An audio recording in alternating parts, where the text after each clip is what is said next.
कि यहाँ के शायद जनता इनको एक्सेप्ट नहीं कर रही थी, यहाँ के इनके पार्टी के लोग एक्सेप्ट नहीं कर रहे थे जी। आपके लिए यही कांग्रेस के लोग, आपके परिवार में जो कांग्रेसी जिसको अडॉप्ट करके रखे थे, जिसमें वो पले बढ़े, जिसकी छत्र छाया में उन्होंने राजनीतिक काम किया होगा या कांग्रेस के कार्यकर्ता के रूप में काम किए होंगे, आज वही कांग्रेस के लोग आपके लिए जहर बुनने का काम कर रहे हैं, क्योंकि आपने फेसबुक लाइव में आके कुछ ऐसी बातें कही हैं जो आपको कहीं ना कहीं पीड़ादायक देती हैं। के वर्तमान विधायक जी और उनके जो समर्थक हैं, और हो सकता है कि अन्य लोग जो कंपटीटर जो मुझसे ऐसा इत्तेफाक रखते होंगे जो, तो उनके लिए मैं खतरा हूं भविष्य में। लेकिन आप ही के घर के सदस्य उनके साथ तन मन धन से जुड़े, और आज कहीं ना कहीं आपको ऐसा लग रहा है कि अहित हो रहा है, क्योंकि आपने जो फेसबुक में कहा है उसमें ये साफ झलकता है जी। ये पैसा खर्च करते थे, कुछ आयोजन करते थे, लोगों को बुलवाते भी थे, उसमें लोग आते थे, अलग उल्टा इनके लिए मतलब इनके विरोध में कमेंट करते थे, पीठ पीछे बात होती थी कि मतलब दूसरे तरीके से कि इनको तैयारी कर रहे हैं पर इनको कोई मतलब नहीं है। पूर्व विधायक ने वर्तमान विधायक पर आरोप लगाया कि उनके माध्यम से कुछ अवैध कार्य किए जा रहे हैं जी, और उस अवैध कार्य को साबित करने के लिए वर्तमान विधायक ने एक प्रेस कॉन्फ्रेंस रखा और ये कहा कि जिस अवैध कार्य का मुझ पर आरोप लगाया जा रहा है उसका छोटा भाई भाजपा के इस प्रेस कॉन्फ्रेंस में बैठा हुआ है। विनय जायसवाल जी ने उस फोटो निकाल के उसमें मेरे ऊपर उंगली रखते हुए साफ किया कि इस आदमी का भाई ही इसका अवैध काम करता है, जबकि श्याम बिहारी जायसवाल जी ने उस विषय के बारे में नहीं कहा था जिस बारे में ये करता है कि युवा नेता है, और अभी जो विधायक हैं कांग्रेस में वो भी एक युवा ही है। आपको क्या लगता है कि कहाँ कमी रह गई है? जो होना चाहिए था वो नहीं हुआ, क्योंकि 15 साल को भी अगर आप मान ले तो उस समय भी जो विधायक थे वो भी युवा थे। तो अभी अगर आप देखें तो आपको क्या लगता है क्या परिवर्तन होना चाहिए और क्या नहीं हुआ? हमारे विधायक जी, मुझे नहीं लगता चिरमिरी में ज्यादा समय बिताए हैं यहाँ के वर्तमान विधायक, और इसलिए शायद यहाँ की कमियों के बारे में, यहाँ के अभावों के बारे में, यहाँ के जो जनता से जुड़ाव होना चाहिए वो उसकी कमी मुझे ऐसे लगती है, वो नहीं कर पाए। उन्हीं के पार्टी के लोग आरोप भी लगाते हैं कि वो पैराशूट रहे, मतलब आप भी मान रहे हैं कि वो पैराशूट ही है। पैराशूट चिरमिरी की जो आबो हवा है, जो चिरमिरी की दुख तकलीफें हैं, शायद उससे पूरी भली भांति परिचित नहीं है, शायद आपका कहना यही है। इनके सामने एक बड़ी लिस्ट है कि हम लोगों ने ये काम, इसका भूमि पूजन किया, इसका घोषणा किया, इसका पूजन, लेकिन जमीन के ऊपर में अगर आप देखेंगे तो मुझे नहीं लगता कि वहां पर कोई काम हुआ है।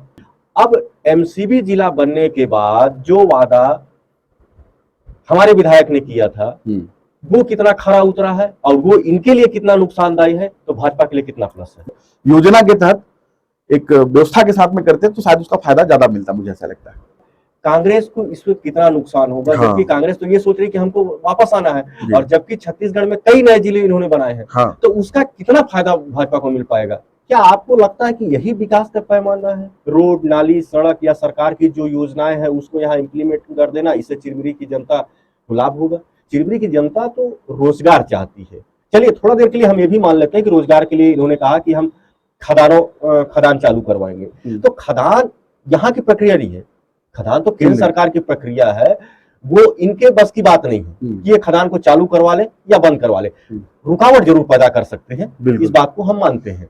ये माना जा रहा है कांग्रेस का मानना ये है कि इससे बेरोजगारी बहुत हद तक कम हो जाएगी और चिरमिरी जैसे जगह में जो पलायन एक बड़ा मुद्दा बना हुआ है उस पर रोक लगेगी, क्योंकि एक हम जमीन उपलब्ध करा रहे हैं, हम शेड बना के दे रहे हैं, हम रोड वहां दे रहे हैं, हम नाली दे रहे हैं, हम सड़क दे रहे हैं, हम बिजली दे रहे हैं, सिर्फ लोगों को वहां उद्योग लगाना है और इससे ये छोटे छोटे उद्योग के रूप में चिरमिरी का विकास होगा। क्या मानते हैं कि चिरमिरी और मनेंद्रगढ़ इनके कार्यकाल में एक आपसी वैमनस्य टाइप का यहाँ पे चलता है। मनेंद्रगढ़ को अलग अपने रूप में मानते हैं, चिरमिरी की जनता, एक दूरी बढ़ गई है, इनके भावनात्मक दूरी बढ़ गई है। तो केवल चुनावी घोषणाएं हैं जैसे बाकी घोषणाएं थी, और ये सत्ता के लिए कुछ भी बोल सकते हैं, सत्ता में प्राप्त करने के लिए, सत्ता में आने के लिए अभी वापस दोबारा इनके लिए चुनौती है, क्योंकि जनता इनको समझ चुकी है और पूरे एक देश में एक माहौल बना हुआ है। तो मुझे ऐसा लगता है कि ये सिर्फ और सिर्फ चुनावी घोषणाएं हैं और इसमें अभी कुछ भी बोलेंगे और उसके बाद में जो चुनाव निपटने के बाद में हो सकता है कि वो आपको दिखाई ना दे।